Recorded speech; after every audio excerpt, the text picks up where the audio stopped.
श्रीगुरुभ्यो नमः परमगुरुभ्यो नमः श्रीमदानन्दतीर्थभगवत्पादाचार्यगुरुभ्यो नमः।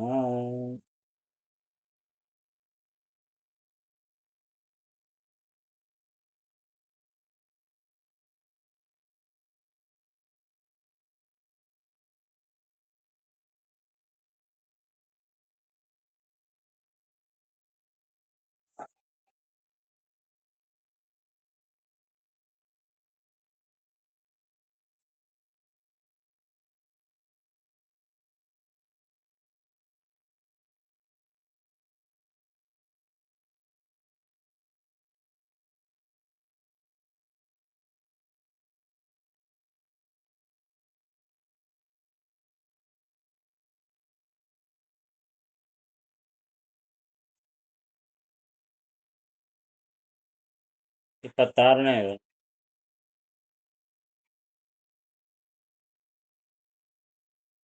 ಭೀಮರೈವತ ಓಜಜೈಕಪದ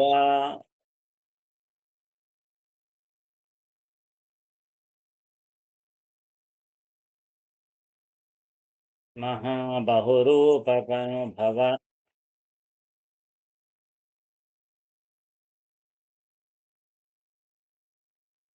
ವಾಮ ಉಗ್ರ ಉಷಾ ಕಪಿ ಅಹಿರ್ಬುದ್ನೇನು ತಿಪ್ಪ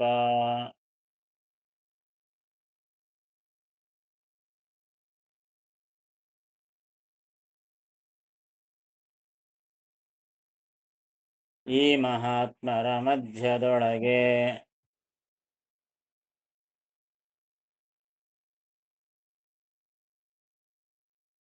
ಉಮಾ ಮನೋಹರ ಉತ್ತಮನು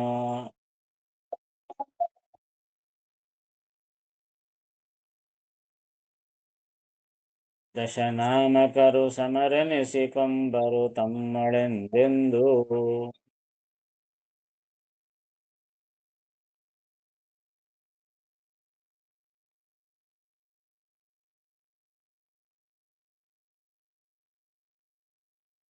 ಈ ಅಷ್ಟವಸುಗಳ ಬಗ್ಗೆ ತಿಳಿಸಿದ ಮೇಲಕ್ಕೆ ಈಗ ಏಕಾದಶ ರುದ್ರರ ಬಗ್ಗೆ ತಿಳಿಸ್ತಾ ಇದ್ದಾರೆ.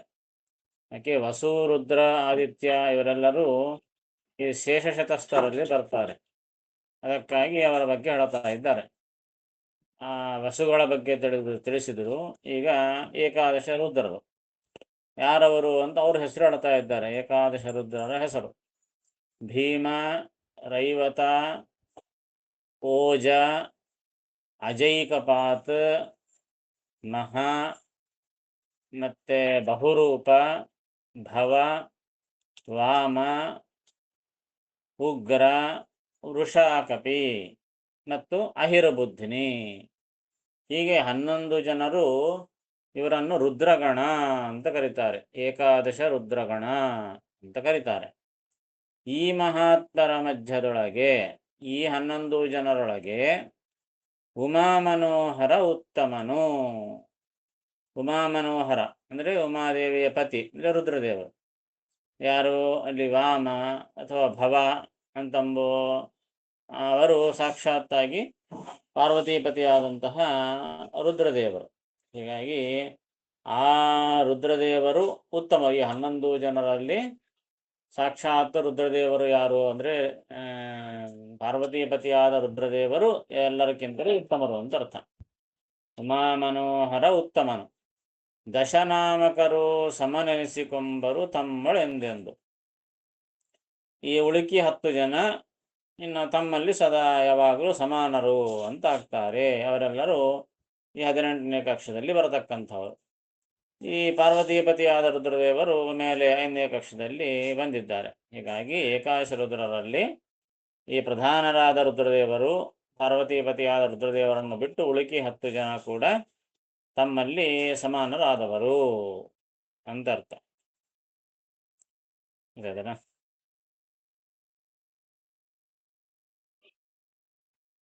ಬರ್ಕೊಳ್ಳಿ.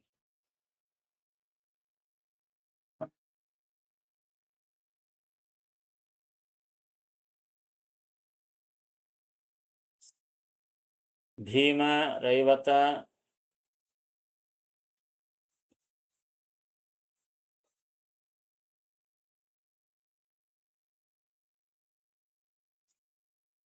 ಓಜ ಅಜೈಕಪಾತ್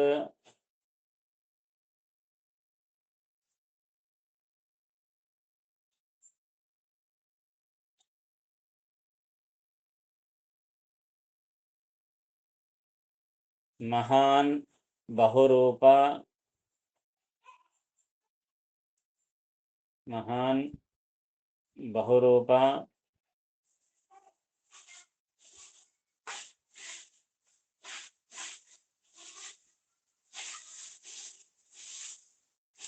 ಭವ ವಾಮ ಉಗ್ರ ವೃಷಾಕಪಿ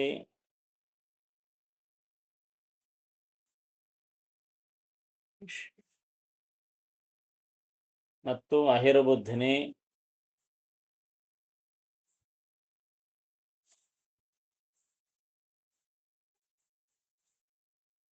ಎಂಬ ಏಕಾದಶ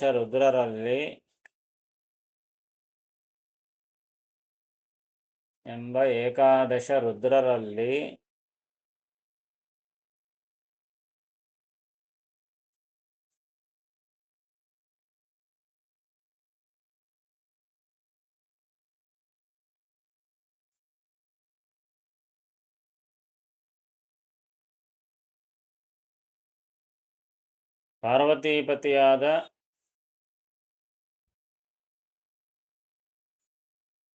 ಪಾರ್ವತೀಪತಿಯಾದ ರುದ್ರದೇವರು ಉತ್ತಮರು.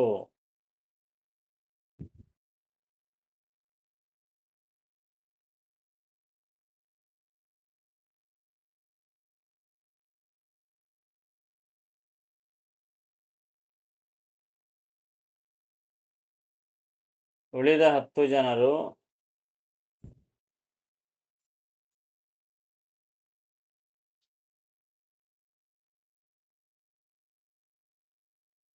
ಪರಸ್ಪರ ಸಮಾನರು.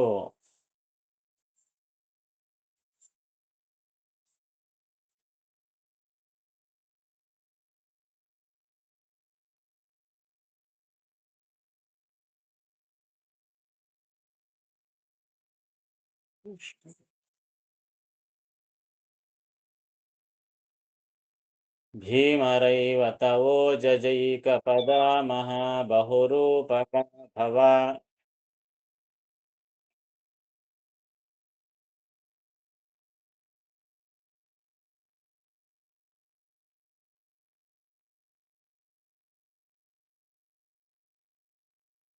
ವಾಮ ಉಗ್ರ ಉಷಾಕಪಿ ಅಹಿರ್ಬುದ್ಧೇನ ತಿಪ್ಪ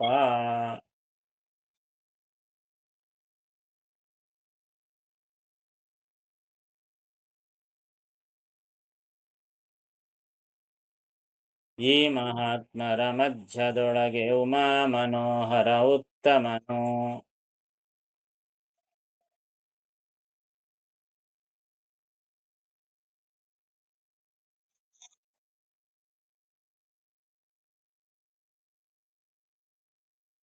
ದಶನಾಮಕರು ಸಮರೆನಿಸಿಕೊಂಬರು ತಮ್ಮೊಳೆಂದೆಂದು.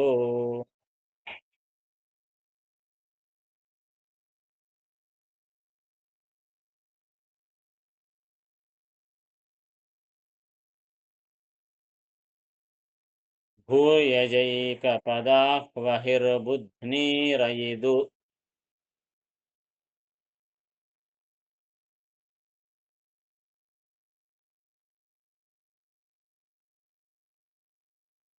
ರುದ್ರಗಣ ಸಂಯುತ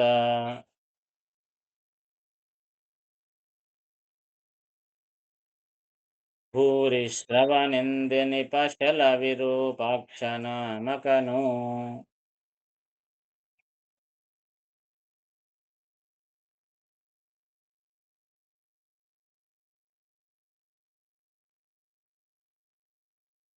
ಸೂರಿಕೃಪವಿಷ್ಕಂಭ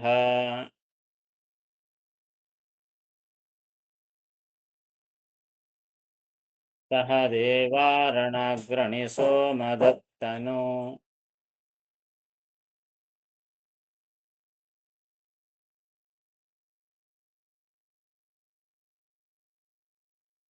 ತಾ ರಚಿಸಿದ ದ್ವಿರೂಪಧರೆಯೊಳು ಪತ್ರತಾಪಕನು.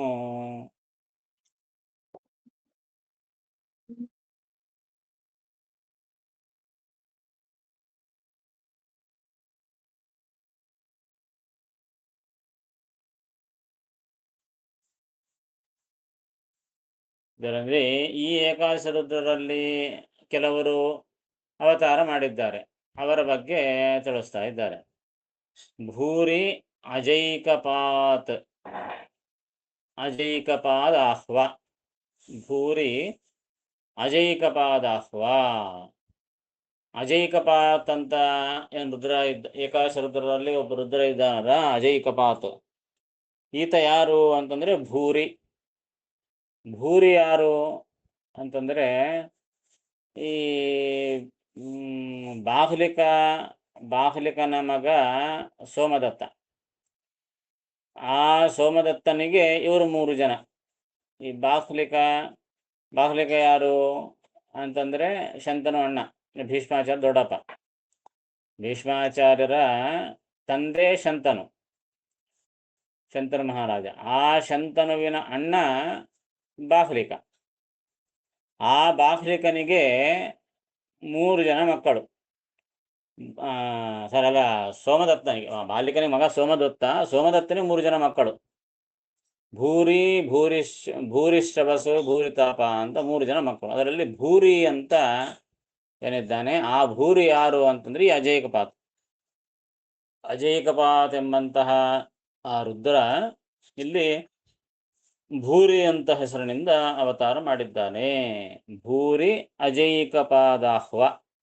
ಆಹ್ವ ಅಂದ್ರೆ ಹೆಸರು. ಅಜೈಕಪಾದ ಎಂಬ ಹೆಸರುಳ್ಳಂತಹ ಆ ರುದ್ರ ಭೂರಿಯಾಗಿ ಅವತಾರ ಮಾಡಿದ. ಆದ ಮೇಲೆ ಅಹಿರ್ಬುದ್ಧಿನಿ ಈರೈದು ರುದ್ರಗಣ ಸಂಯುತ ಭೂರಿಶ್ರವನೆಂದೆನಿಪ. ಇನ್ನ ಅಹಿರ್ಬುದ್ಧಿನಿ ಅಂತ ಏನೋ ರುದ್ರ ಇದ್ದಾನಲ್ಲ, ಈ ಅಹಿರ್ಬುದ್ಧಿನಿ ಈರೈದು ರುದ್ರಗಣ ಸಂಯುತ ಅಂದ್ರೆ ಈ 10 ಜನ ರುದ್ರಗಣಗಳಿಂದ ಕೂಡಿಕೊಂಡು 10 ಜನ ರುದ್ರಗಣಗಳಿಂದ ಕೂಡಿಕೊಂಡು ಭೂರಿಶ್ರವನೆಂದೆನಿಪ. ಭೂರಿಶ್ರವ ಅಂತ ತಾನು ಹುಟ್ಟಿದ. 3 ಜನ ಮಕ್ಕಳು ಅಂತ ಹೇಳಿದ್ವಲ್ಲ, ಸೋಮದತ್ತನಿಗೆ 3 ಜನ ಮಕ್ಕಳು. ಭೂರಿ, ಭೂರಿಶ್ರವ, ಶಲ ಅಂತ 3 ಜನ. ಇದರಲ್ಲಿ ಭೂರಿ ಎಂಬಾತ ಈ ಅಜೈಕಪಾತ್ ಎಂಬ ರುದ್ರ.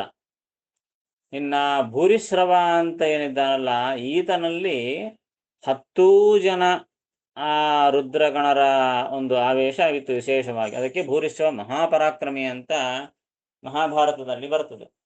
ಯಾಕೆ ಅಂತಂದ್ರೆ ಆ 10 ಜನ ರುದ್ರರ ಆವೇಶ ಅವನಲ್ಲಿತ್ತು, ಆ ಭೂರಿಶ್ರವಸ್ನಲ್ಲಿ. ಅದಕ್ಕೆ ಆತ ಮಹಾಬಲಿಷ್ಠ ಮಹಾಪರಾಕ್ರಮಿಯಾಗಿದ್ದ ಅಂತ ಭಾರತದಲ್ಲಿ ಬರ್ತದೆ. ಇದಾದ ಮೇಲೆ ಶಲ ವಿರೂಪಾಕ್ಷ ನಾಮಕನು. ವಿರೂಪಾಕ್ಷ ಎನ್ನುವಂತಹ ಆತ ಶಲ ಎಂಬವನಾಗಿ 3ನೇ ಆತ. ಶಲ ಎಂಬವನಾಗಿ ತಾನು ಅವತಾರ ಮಾಡ್ತಾನೆ. ಆಮೇಲಕ್ಕೆ ಸೂರಿ ಕೃಪ ವಿಷ್ಕಂಭ. ಸೂರಿ ಅಂದ್ರೆ ಜ್ಞಾನಿ ಅಂತ ಅರ್ಥ.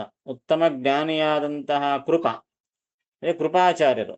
ಈತ ಯಾರು ಅಂದ್ರೆ ವಿಷ್ಕಂಭ ಎಂಬವರಾಗಿ ತಾನು ಅವತಾರ ಮಾಡ್ತಾನೆ. ವಿಷ್ಕಂಭನೇ ಇಲ್ಲಿ ಕೃಪಾಚಾರ್ಯರಾಗಿ ಅವತಾರ ಮಾಡ್ತಾರೆ. ಸಹದೇವ ರಣಾಗ್ರಣಿ ಸೋಮದತ್ತನು ತಾ ರಚಿಸಿದ ದ್ವಿರೂಪ ಧರೆಯೊಳು ಪತ್ರತಾಪಕ. ಪತ್ರತಾಪಕ ಎಂಬಂತಹ ರುದ್ರದೇವರು 2 ಅವತಾರಗಳು. ಯಾರು ಅಂತಂದ್ರೆ ಸಹದೇವ ರಣಾಗ್ರಣಿ ಸೋಮದತ್ತ. ಸಹದೇವ ಅಂತಂದ್ರೆ ಜರಾಸಂಧನ ಮಗ. ಆ ಜರಾಸಂಧನ ಮಗನಾದ ಸಹದೇವ. ಇಲ್ಲಿ ದ್ರೌಪದಿಯ ಪತಿಯಾದಂತಹ ನಕುಲ ಸಹದೇವರು ಅವರು ಬೇರೆ ಅಶ್ವಿನಿ ದೇವತೆ ಅವತಾರರು. ಅವರಲ್ಲದೆ ಜರಾಸಂಧನ ಮಗನಿಗೂ ಸಹದೇವ ಅಂತ ಒಬ್ಬನಿದ್ದ. ಆ ಸಹದೇವ ಯಾರು ಅಂತಂದ್ರೆ ಪತ್ರತಾಪಕ ಎಂಬಂತಹ ರುದ್ರ. ಆಮೇಲೆ ರಣಾಗ್ರಣಿ ಸೋಮದತ್ತ. ಸೋಮದತ್ತ ಅಂದ್ರೆ ಈ 3 ಜನರ ತಂದೆ ಅಂದ್ರೆ ಬಾಲ್ಯಕನ ಮಗ ಸೋಮದತ್ತ ಅಂತ. ಆ ಸೋಮದತ್ತ ಯಾರು ಅಂತಂದ್ರೆ ಈತ ರಣಾಗ್ರಣಿ ಸೋಮದತ್ತ, ಒಳ್ಳೆ ರಣಾಗ್ರಣಿ, ಒಳ್ಳೆ ಮಹಾಪರಾಕ್ರಮಿಯಾದ ಆ ಸೋಮದತ್ತ ಈ ಪತ್ರತಾಪಕ ಎಂಬಂತಹ ಅವರು ಈ ಸೋಮದತ್ತನಾಗಿ ಅವತಾರ ಮಾಡಿದ ಎಂಬ ಮಾತನ್ನು ಹೇಳ್ತಾ ಇದ್ದಾರೆ. ಆಯ್ತದನ?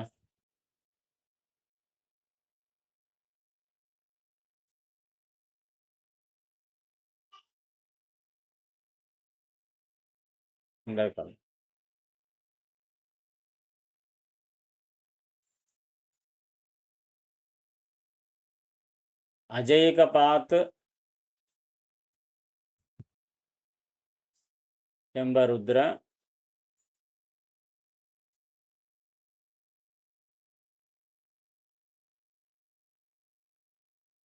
ಭೂರಿ ಆಗಿ ಅವತರಿಸಿದ.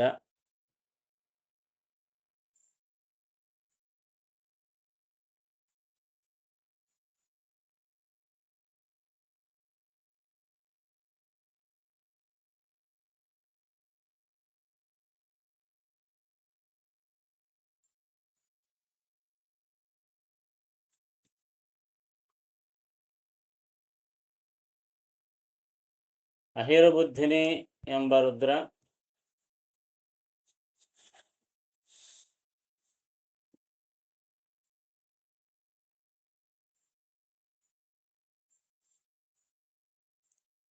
ಇತರ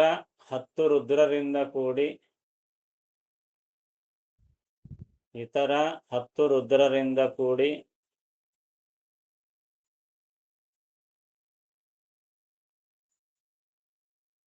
ಭೂರಿಶ್ರವನಾಗಿ ಅವತರಿಸಿದ.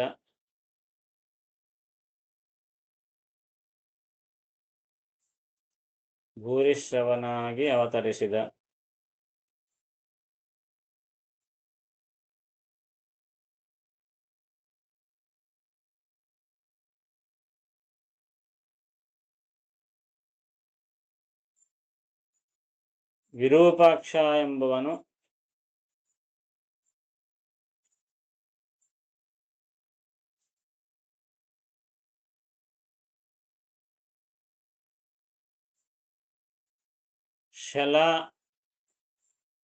ಶಲನಾಗಿ ಅವತರಿಸಿದ.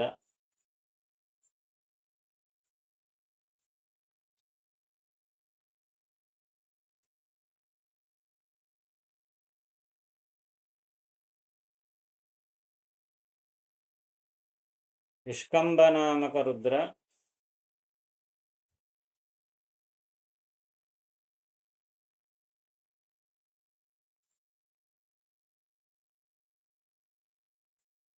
ಜ್ಞಾನಿಯಾದ ಕೃಪಾಚಾರ್ಯರಾಗಿ ಅವತರಿಸಿದ.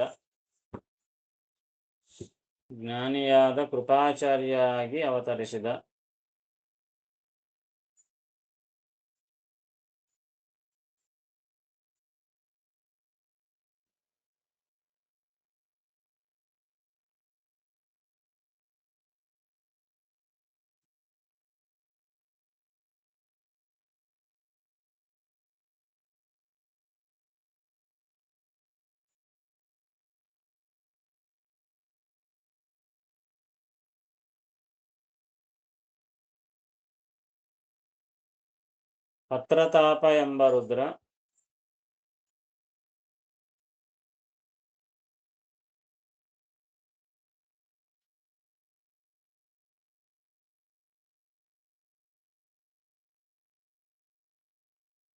ಸಹದೇವ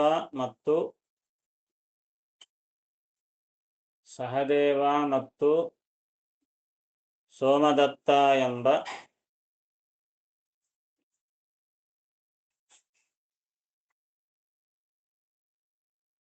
2 ಅವತಾರಗಳನ್ನು ಪಡೆದ.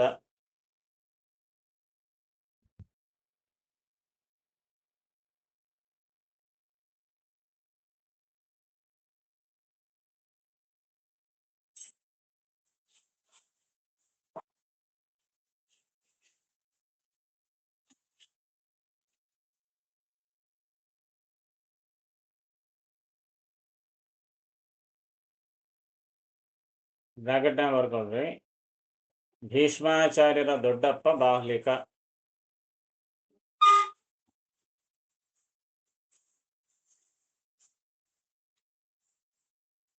ಭೀಷ್ಮಾಚಾರ್ಯರ ದೊಡ್ಡಪ್ಪ ಬಾಹ್ಲಿಕ.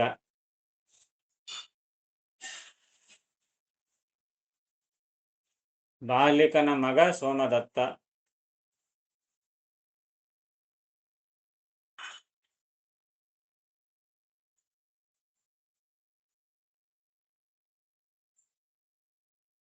ಸೋಮದತ್ತನಿಗೆ 3 ಜನ ಮಕ್ಕಳು.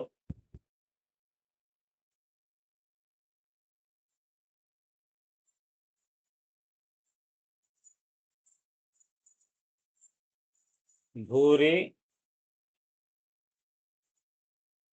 ಭೂರಿಶ್ರವ, ಶಲ.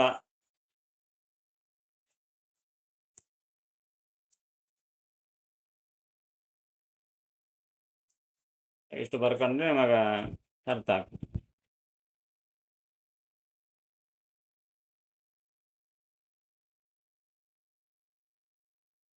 ಭೂರ್ಯಜೈಕಪದಾಹ್ವಹಿರ್ಬುಧ್ನೀರಯಿದು ರುದ್ರಗಣ ಸಂಯುತ.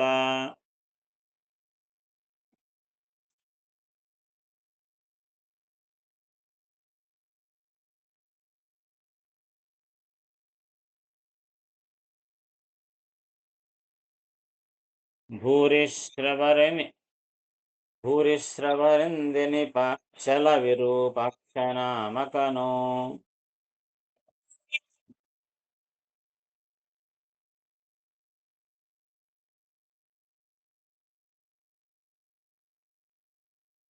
ಸೂರ್ಯಕೃಪವಿಷ್ಕಂಭ ಸಹ ದೇವಾರಣಗ್ರಣಿ ಸೋಮದತ್ತನೋ.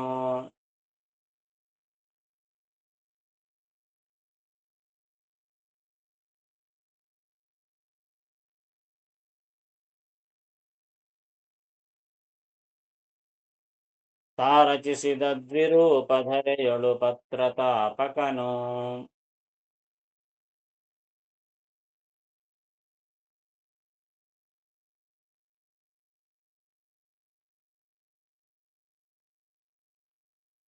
ದೇವಶಕ್ರ ಉರುಕ್ರಮ.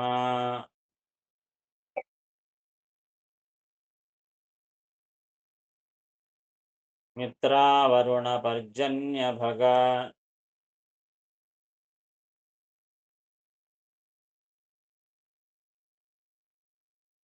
पूषा विवस्वान् सवितृधाता अर्यमत्वष्टा.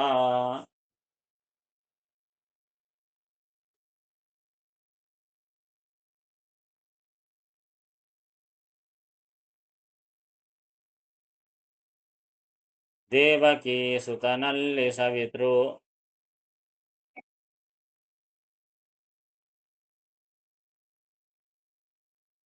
ವಿಭಾವಸು ಸುತ ಭಾನು ಎನಿಸುವ.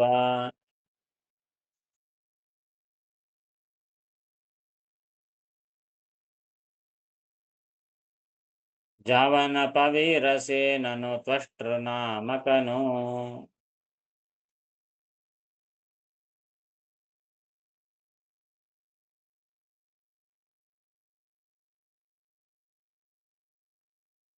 ಏಕಾಶರುದ್ರರಾದ ಮೇಲೆ ಮುಂದೆ ದ್ವಾದಶಾದಿತ್ಯರು ಅವರ ಬಗ್ಗೆ ಹೇಳ್ತಾ ಇದ್ದಾರೆ.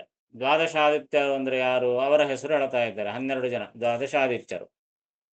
ಅಲ್ಲಿ ದೇವಶಕ್ರ, ಉರುಕ್ರಮ, ಮಿತ್ರ, ವರುಣ, ಪರ್ಜನ್ಯ, ಭಗ, ಪೂಷ, ವಿವಸ್ವಾನ್, ಸವಿತೃ, ಧಾತ, ಅರ್ಯಮ, ತ್ವಷ್ಟ.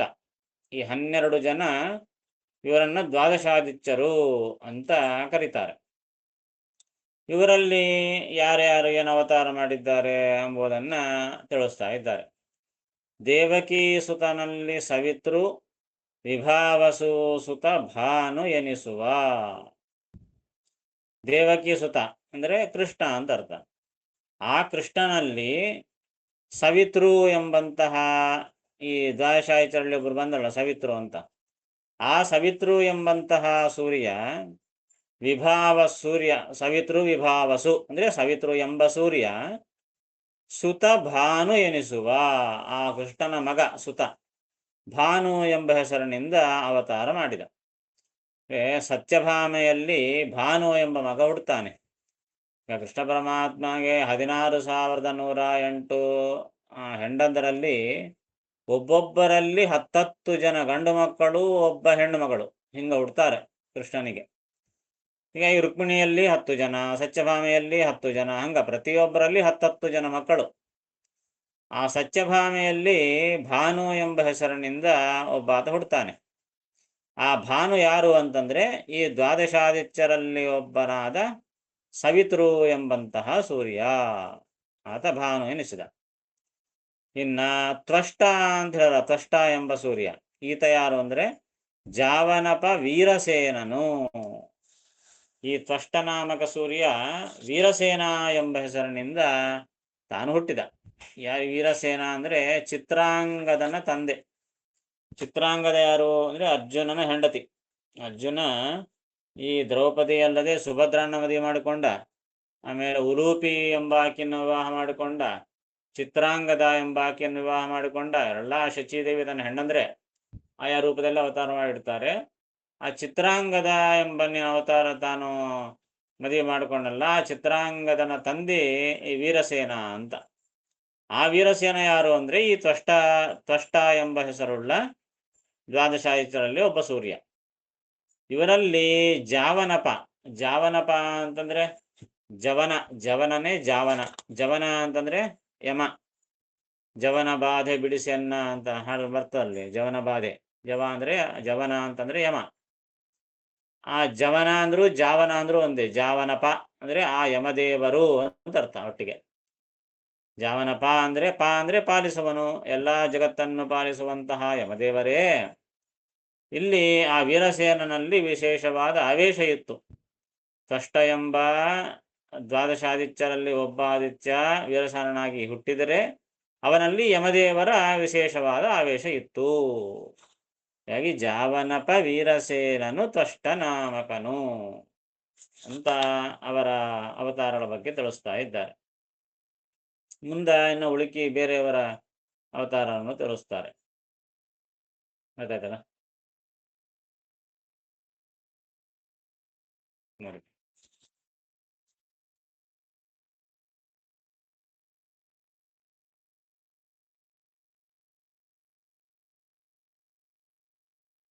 ಚಕ್ರ,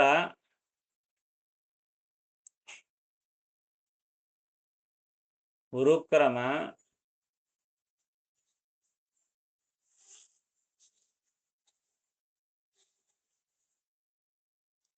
ಮಿತ್ರ,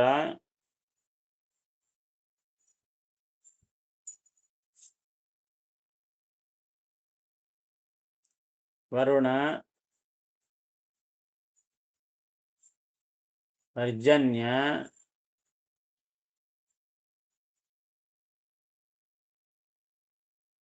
ಭಗ,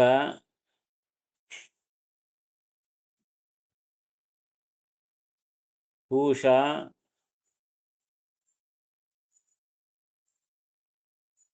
ವಿವಸ್ವಾನ್,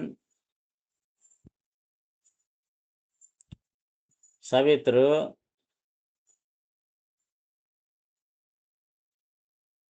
ಧಾತೃ,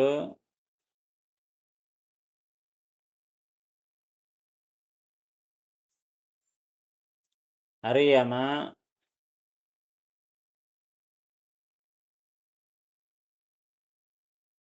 ಮತ್ತು ತ್ವಷ್ಟ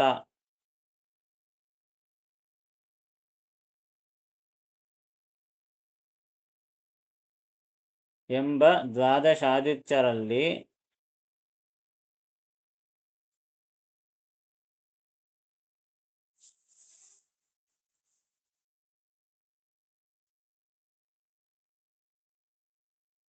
ಸವಿತೃ ಎಂಬ ಆದಿತ್ಯನು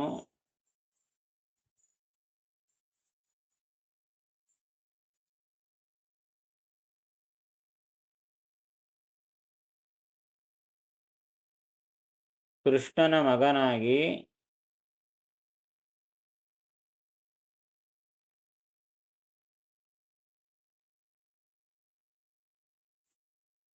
ಭಾನು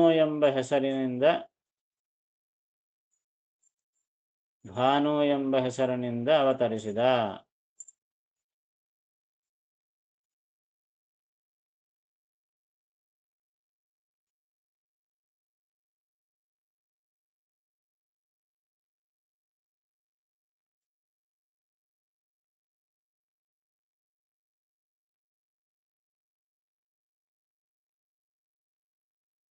ಯಮನ ಆವೇಶದಿಂದ ಕೂಡಿದ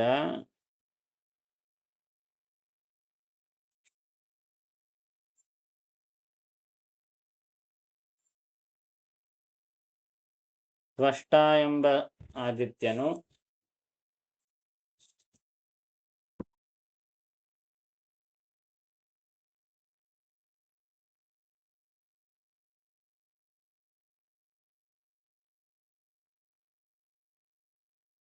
ವೀರಸೇನನಾಗಿ ಅವತರಿಸಿದ.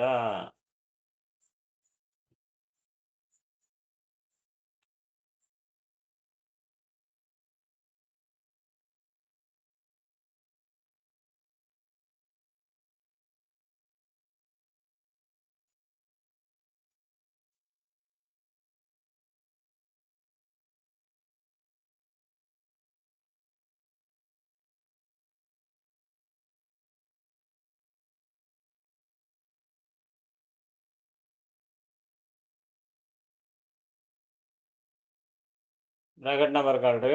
ಅರ್ಜುನನ ಪತ್ನಿಯಾದ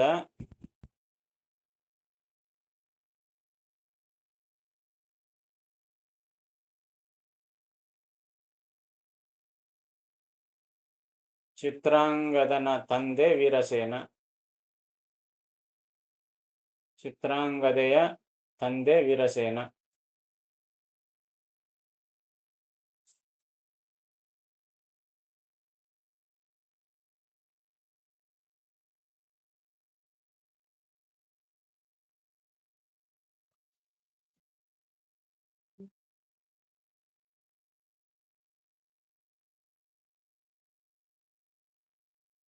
ದೇವಶಕ್ರೌರು ಕ್ರಮಮಿತ್ರ ವರುಣ ಪರ್ಜನ್ಯ ಭಗ.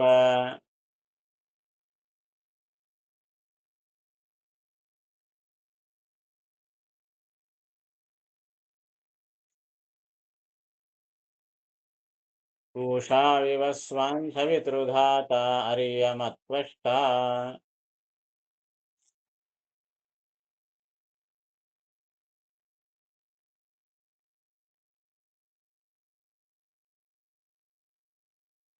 ಅರ್ಯಮ ಅಷ್ಟೇ, ಆರ್ಯಮ ಅಲ್ಲ. ಅರ್ಯಮತ್ವಷ್ಟ.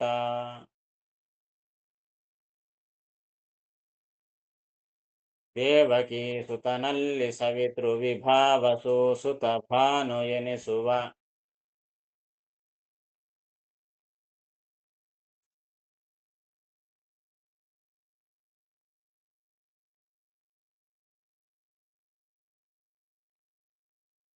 ಯಾವನ ಪವೀರಸೇನನು ತ್ವಷ್ಟೃ ನಾಮಕನು.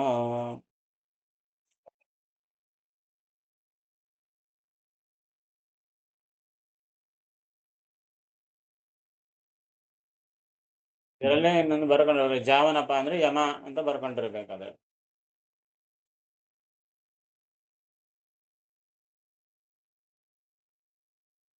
ಏನಮ್ಮ? ಆತನೇ ಭೂಷ. ಹೌದು, ಭೂಷ. ಆಮೇಲೆ ಭಗ, ಆತನು ಕೂಡ ಆತನು ಆ ಯುದ್ಧದಲ್ಲಿ ರುದ್ರದೇವರು ಹೊಡೆದ್ರೆ ಆತನಿಗೂ ಕೂಡ ಕಣ್ಣು ಹೋಗ್ಬಿಡ್ತವೆ. ಆಮೇಲೆ ತ್ವಷ್ಟ ಇಲ್ಲಿ ಬಂದ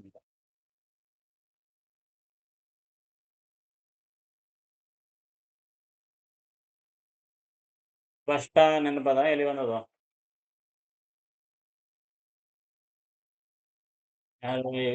ವೃತ್ರಾಸುರನ ಹುಟ್ಟಿಸಿಂದಲ್ಲ, ಯಜ್ಞ ಮಾಡಿ.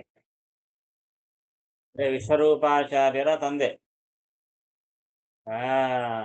ಈ ವೃತ್ರಾಸುರ ಹುಟ್ಟಿನ ವೃತ್ರಾಸುರ ಕಥೆ ಕೇಳಿರಲ್ಲ.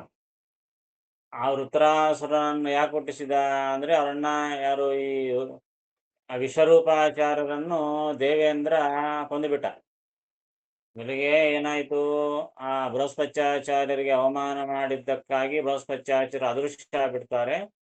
ಆಗ ದೇವರು ಹೇಳಿದಂತೆ ದೇವೇಂದ್ರ ಏನ್ ಮಾಡಿದ ಅಂತಂದ್ರೆ ವಿಶ್ವರೂಪಾಚಾರ್ಯರನ್ನು ಪುರೋಹಿತರನ್ನಾಗಿ ಮಾಡಿಕೊಂಡ. ವಿಶ್ವರೂಪಾಚಾರ್ಯರು ಯಾರು ಅಂತಂದ್ರೆ ಈ ತ್ವಷ್ಟ ಎಂಬ ದ್ವಾದಶಾದಿತ್ಯರಲ್ಲಿ ಏನಿದ್ದಾನಲ್ಲ ತ್ವಷ್ಟನ ಮಗ ವಿಶ್ವರೂಪಾಚಾರ್ಯರು ಅಂತ, ಅವರನ್ನು ಪುರೋಹಿತರನ್ನಾಗಿ ಮಾಡಿಕೊಂಡಿದ್ದ. ಆದರೆ ಆ ವಿಶ್ವರೂಪಾಚಾರ್ಯರ ತಾಯಿ ಅಂದ್ರೆ ತ್ವಷ್ಟ ಹೆಂಡತಿ ಆಕಿ ಆ ದೈತ್ಯ ಸಂತತಿಗೆ ಸಂಬಂಧಪಟ್ಟವಳು. ಹೀಗಾಗಿ ಆ ವಿಶ್ವರೂಪಾಚಾರ್ಯರು ಯಜ್ಞ ಹೋಮ ಮಾಡುವಾಗ ದೇವತೆಗಳಲ್ಲದೆ ರಹಸ್ಯವಾಗಿ ದೈತ್ಯರಿಗೂ ಕೂಡ ಆ ಯಜ್ಞದ ಫಲ ಹೋಗಲಿ ಅಂತ ಹೋಮ ಮಾಡ್ತಾ ಇದ್ದ. ಅದನ್ನು ತಿಳಿದು ದೇವೇಂದ್ರ ಸಿಟ್ಟಿನಿಂದ ಆ ವಿಶ್ವರೂಪಾಚಾರ್ಯ ತಲೆ ಕಡ್ದು ಬಿಟ್ರು. ಅದರಿಂದ ಸಿಟ್ಟು ಬಂತು ಅವರಪ್ಪಗ ತ್ವಷ್ಟಗ. ಆಗ ಹೋಮ ಮಾಡಿದಾಗ ಆ ವೃತ್ರಾಸುರ ಹುಟ್ಟಿದ, ಭಯಂಕರ ಆಕಾರದಿಂದ ವೃತ್ರಾಸುರ ಹುಟ್ಟಿದ. ಆವಾಗ ದೇವರು ಹೇಳಿದಂತೆ ಆ ದಧೀಚಿ ಋಷಿಗಳ ಬೆನ್ನೆಲುಬುಯಿಂದ ವಜ್ರಾಯುಧ ತಯಾರು ಮಾಡಿ ಅದರಿಂದ ವೃತ್ರಾಸುರನ ಸಂಹಾರವಾಗ್ತದೆ. ಆ ತ್ವಷ್ಟ ಎಂಬ ಸೂರ್ಯನ ಮಗನೇ ಆ ವಿಶ್ವರೂಪಾಚಾರ್ಯರು ಮತ್ತು ವೃತ್ರಾಸುರ.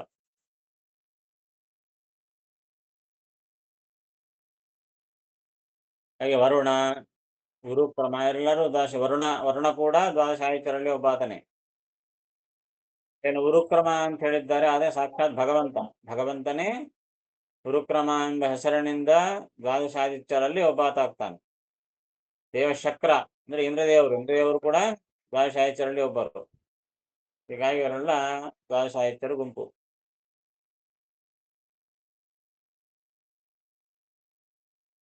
ಯಾರು?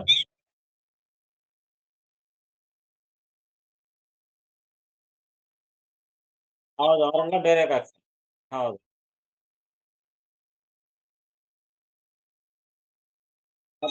ಪರ್ಜನ್ಯ ಕೂಡ ಈ ಕಕ್ಷೆಯಲ್ಲಿ ಬರೋದಿಲ್ಲ. ಪರ್ಜನ್ಯ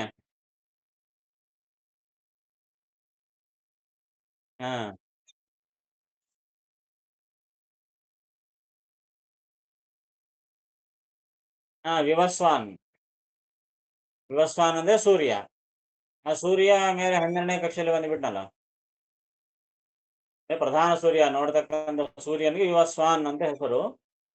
ಏನ್ ನಾವು ಸೂರ್ಯ ಅಂತಂತೀವಿ, ಆ ಸೂರ್ಯ ಯಾರು ಅಂತಂದ್ರೆ ವಿವಸ್ವಾನ್ ಎಂಬಾತ ಸೂರ್ಯ. ನಾವೇನ್ ಸೂರ್ಯ ಅಂತ ಕರಿತೀವಿ, ಆತ ವಿವಸ್ವಾನ್. ಆ ವಿವಸ್ವಾನ್ ಮಗನೇ ವೈವಸ್ವತ, ಆತನೇ ಈಗಿನ ಮನು.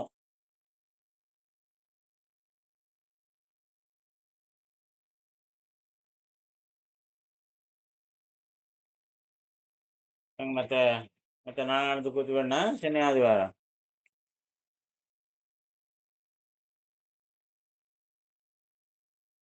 ಹಾ ಗುರಾಗೆ. ಹೌದಾ? ಸರಿ ಸರಿ ಸರಿ, ಹಂಗಾದ್ರೆ ಆಗ್ಲಿ. ಸರಿ ಸರಿ, ಆಯ್ತು ಆಯ್ತು. ಹರೇ ನಮಃ. ಕೃಷ್ಣಾರ್ಪಣಮಸ್ತು. ನಮಸ್ಕಾರ ಆಚಾರ್ಯ. ಹರೇ ನಮಃ.